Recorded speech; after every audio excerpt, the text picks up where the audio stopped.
Hello! Recording today's episode for the Embracing Intensity podcast, and I was stuck this weekend on what to talk about, and then this morning I saw a blog post from Paula Prober, who, if you haven't already checked out her website and her books, Your Rainforest Mind, they're definitely worth a look.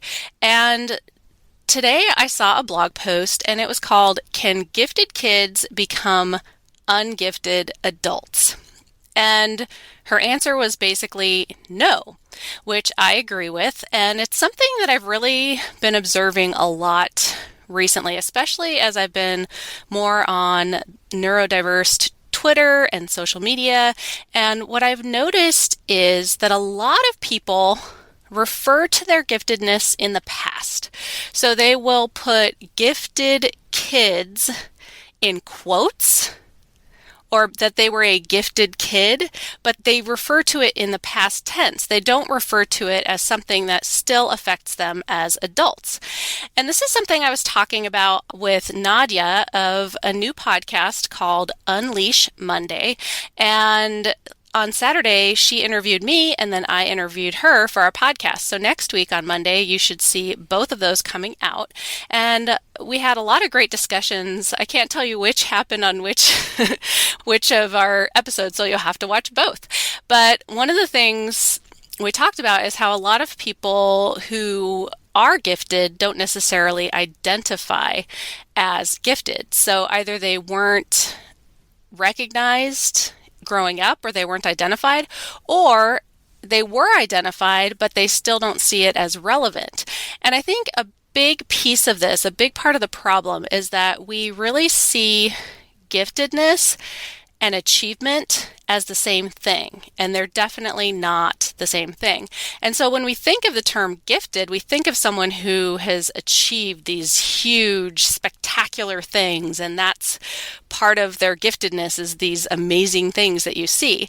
And one of the things I've noticed is that a lot of times the most gifted among us actually don't have these like huge achievements to show for it. They have this unique way of thinking. And one of the things I was just this past weekend for the end of ADHD Awareness Month, I made a couple new Embracing Intensity shorts. And if you haven't seen those on YouTube yet, you definitely should check it out. I've taken stories from the podcast that are relatable, especially around the concepts of giftedness and twice exceptionality. And I did a couple for the end of ADHD Awareness Month, one with Seth Perler, who is a fabulous executive functioning coach, and one with Renee Brooks, who is my all-time favorite ADHD blogger on Black Girl Lost Keys. And one of the things that Renee said that really resonated with me is that we see executive functioning and intelligence as synonymous, and they're not. And I think that sums it up so well, because that's one of the things that we talk about when we're looking at who we think of as being gifted. And I think where I end up having a little bit of an advantage is that I had extensive testing done as a kid. And so I know it wasn't just one fluke. I had various testing. I've done various things that show me where I fall in certain areas, especially when it comes to puzzles and fluid reasoning and all of that stuff. And so I know, statistically speaking, that I am in the highly gifted category. And it's not something that would have ever occurred to me, especially in college, when I dropped out of college, and in my early years in my job. I never would have thought of myself in those terms. But that's because, again, I was confusing achievement with giftedness, and they're not the same thing. A lot of the time, the more highly gifted folks don't have the same kind of achievement, because their outside the box thinking doesn't necessarily follow a certain path that's expected. And I'm fortunate to have that knowledge about myself, but a lot of people don't.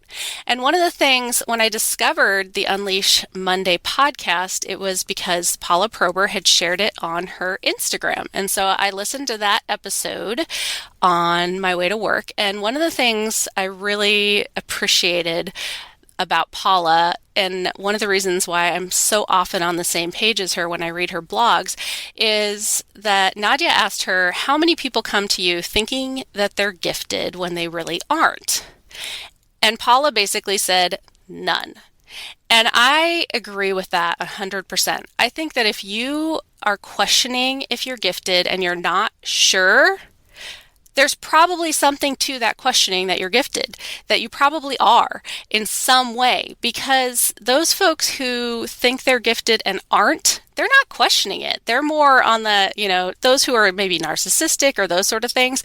Those people aren't really questioning it. They may assume that they're smarter than they are, but if you think you might, if you read things like from Paula Prober, or Jim Webb has a great book out there called Searching for Meaning, and if those things resonate with you, you probably are.